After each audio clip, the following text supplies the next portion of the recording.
Evil human experiments. Alright fellas, let's start things off a little easy. Back in the 4th century BC, Greek civilization was reaching new heights. People were getting more and more curious about the world around us and began asking really important questions. What does that do? How does that work? Should I do a Did I leave the oven on? How do magnets work? Will she call me back? Is this real life? Or is this just fantasy? Does the shrimp really fry the rice? Or not? All pretty valid questions for people just wishing to learn the workings of the natural world. While many focus on the mechanics of the universe, others chose to focus on the inner workings of humans themselves, and not only from a philosophical standpoint. Sometimes you just want to know what makes us tick. That's what Greek physician Horrifying wanted to find out and document in detail. After getting his education at the Hippocratean medical school in Greece, Horrifying turned his bulging eyes towards the city of Alexandria, Egypt, with its big, throbbing library chock full of scrolls just begging to be read. "Time to go to Egypt," he said, and so he did. After getting himself established and taking on a student, a young physician named Atrocities, they got to work. Together, the two men would begin to carve out a new branch of science, anatomy. But in order to do so, you need some bodies to cut open to start slopping their guts around. And what better way to obtain fresh bodies than to use condemned criminals, captured and supplied by the Alexandrian rulers. Little Hero and Era were like kids in a candy store with a hopeful glimmer in their eyes, excited to begin their wondrous experiments. But surely the criminals put under the knife were already past their expiration date, right? Nope. Instead, Hero and Era performed live human dissections, called vivisections, to broaden their understanding of the human body.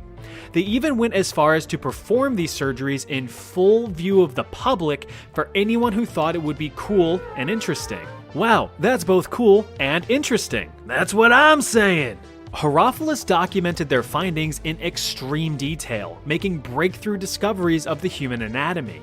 In doing so, he inflicted unimaginable suffering to his subjects. Since anesthetics weren't really a thing back then, the victims felt every cut and slice, at least until they passed out from the pain or died of blood loss.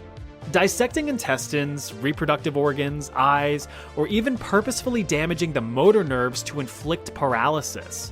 It was basically a big game of, what does this button do? In the end, Hero and Era's findings over 40 years of vivisections were revolutionary for the medical world, especially since human dissection would be outlawed shortly after their work was completed. It wouldn't be until 1800 years later that performing human dissections would be a medically acceptable practice again. But like, you know, on dead people? Their work was stored in the renowned Library of Alexandria, but they were lost in the Great Fire a few hundred years later. Project 4.1 was actually a side project proposed immediately after the deployment of Castle Bravo, a high-yield thermonuclear bomb that was dropped in 1954 by the United States. Bravo was part of Operation Castle, a series of other high-yield nuclear tests with the goal of establishing superiority over the Soviet Union. The Marshall Islands, a remote Pacific group of islands, served as ground zero for the detonation of the nuclear weapons. Castle Bravo was the strongest detonation and surprisingly produced 2.5 times the expected explosive yield, resulting in an explosive force equivalent to 15 megatons of TNT. To put that into perspective, that is 1,000 times the explosive force of the nuclear bomb dropped on Hiroshima, Japan in the final days of World War II. Like, goddamn. To make matters worse, the Marshall Islands were occupied with citizens. So US officials were kinda like, sir, shouldn't we get those people out of the... Bless you. Thanks, sir. Allergies have been bothering me all day. Must be the radiation, right? No, but seriously, are we gonna get those people out of the radiation zone? Yeah, you know, that was on my to-do list. Well, too late now, so let's just see how things turn out. Operation Castle was quickly amended with the addition of Project 4.1. This new section aimed to study the human response to significant radiation exposure. You know, as if tens of thousands of victims in Hiroshima and Nagasaki weren't evidence enough. Commander of the U.S. Naval Medical Corps, Eugene Cronkite, was in charge of the project and swore everyone involved to absolute secrecy because he thought the public wouldn't be too keen on the whole test nuclear radiation on non-consenting people thing. Overall, 239 Marshallese residents were exposed to significant levels of radiation and began showing signs of radiation poisoning a few days later. Symptoms included loss of hair and significant skin damage with weeping wounds, although the wounds did heal rather quickly. Immediate observations ceased after 75 days with the conclusion that no long-term effects were likely. But just out of curiosity, regular checkups were performed on the residents for years after. Women saw increases in miscarriages and stillbirths, and newborns that survived experienced developmental difficulties, impaired growth, and a disproportionate development of thyroid cancer. In addition, about 1/3 of those exposed had developed significant tumors by 1974, 20 years after Operation Castle commenced. In the following years, Marshallese representatives spoke out against the United States, with accusations that the scope of the experiment was premeditated and intentional, to which the US officials responded, "Nuh-uh." During the early years of the Soviet Union, it wouldn't be uncommon for political opponents to quickly fall ill with a strong case of the death at the hands of poison. In fact, it was quite an effective and discreet way to silence any and all opposition without causing too much of a stir. Well, besides the public reacting to mysterious deaths. And that is why we must rise up against... Oh, look at that. They got another one. So how were the Soviets so good at developing successful poisons? Well, you've got to run preliminary trials on living subjects, of course.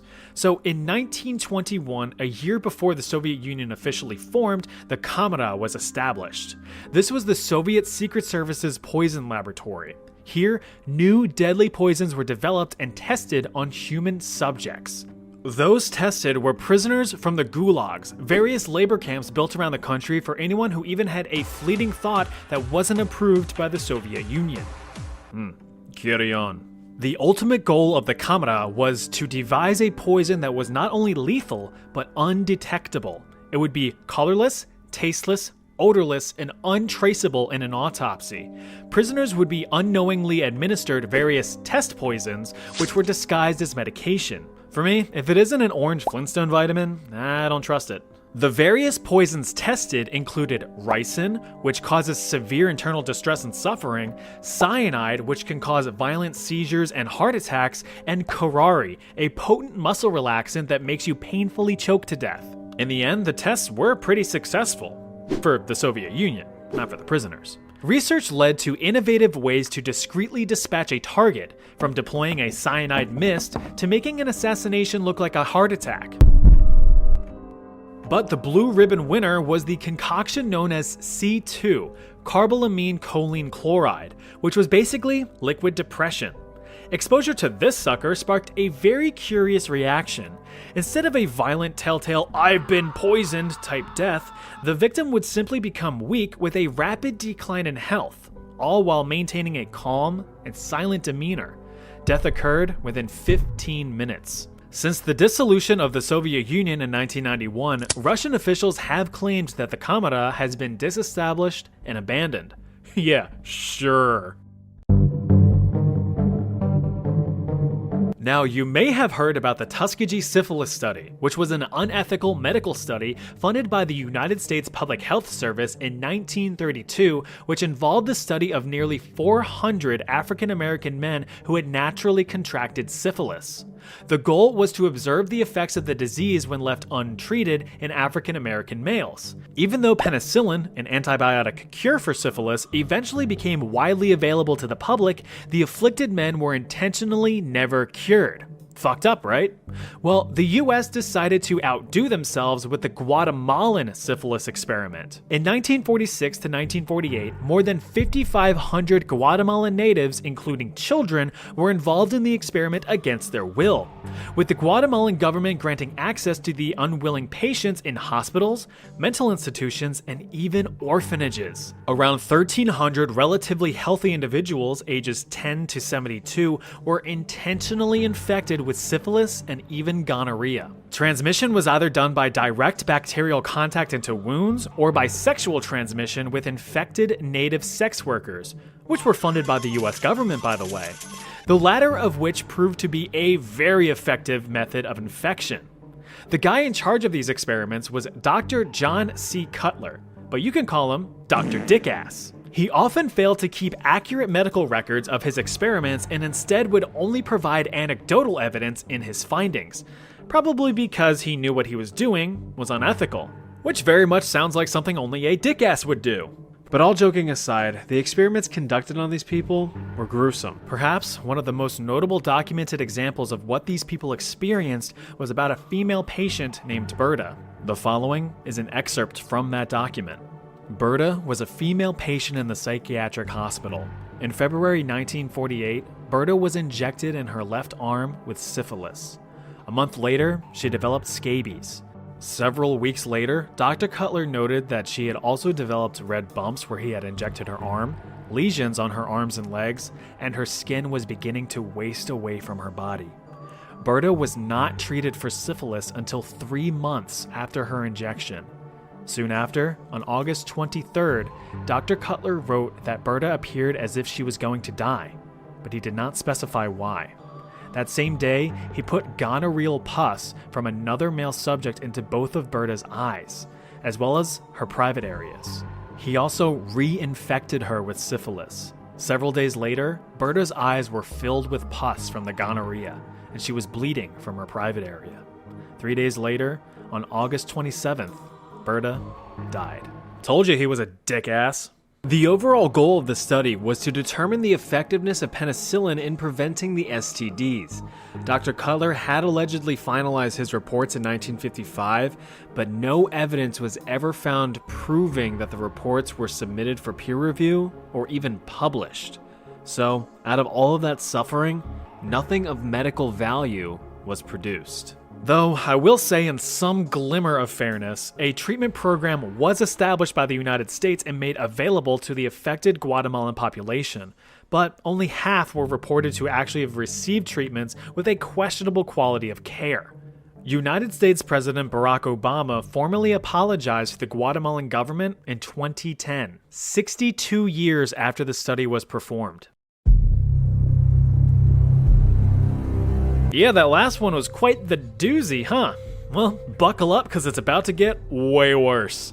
See this right here? This is Unit 731. It was home to some of the most notorious and truly evil war crimes committed by the Japanese in World War II, which are definitely up there with some of the worst in the history of mankind. Unit 731 served as a lethal human experimentation and biological weapons laboratory during the Second Sino-Japanese War between China and Japan, which ran concurrent to most of the events of World War II. This nightmare facility was established in 1935 in the sub-provincial Chinese city of Harbin, 4 years after Japanese forces invaded the Chinese region of Manchuria. Inside, hundreds of thousands of Chinese and even some Russian prisoners of war were subjected to some of the most egregious and horrifying human experimentations known to man.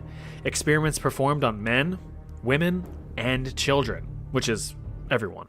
Those chosen for experimentation were dehumanized and referred to as maruta, or logs, rather than as people, because the cover-up story for Unit 731 was that it was a lumber mill. It should be noted that the vast majority of the experiments in the facility were carried out to fulfill morbid curiosity, with those performing or overseeing the studies described as merely playing. A testimony from a Japanese professor who witnessed the studies was quoted saying that some of the experiments had nothing to do with advancing the capability of germ warfare or of medicine. There is such a thing as professional curiosity. What would happen if we did such and such? What medical purpose was served by performing and studying beheadings? None at all. That was just playing around. Professional people, too, like to play. So basically, experiments were like, I wonder what would happen if we just hucked a grenade at a guy. Bang. Oh look, he exploded. Hey, can I go home now? Gee, I wonder if this large heavy object will crush this guy. Yup. Will this guy freeze to death if I freeze him to death? Wow, who would have guessed? A lot of these experiments were designed to test the absolute limits of the human body. Tests included depriving victims of food or water to see how long they could survive, placing victims in low-pressure chambers until their eyes popped from their skulls, injecting victims with animal blood, hanging victims upside down until death, or even draining victims of blood just to study blood loss limits. Some victims were even dehydrated in front of large hot fans to the point of mummification.